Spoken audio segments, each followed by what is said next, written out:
This is beetroot. I harvested just a few minutes ago. It's so big. You can see it.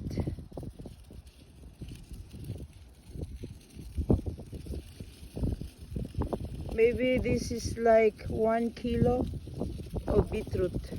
This is the normal one, and that is the biggest one. Yeah.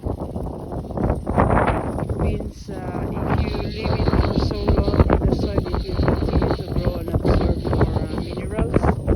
So it's a very good food, and besides it's organic.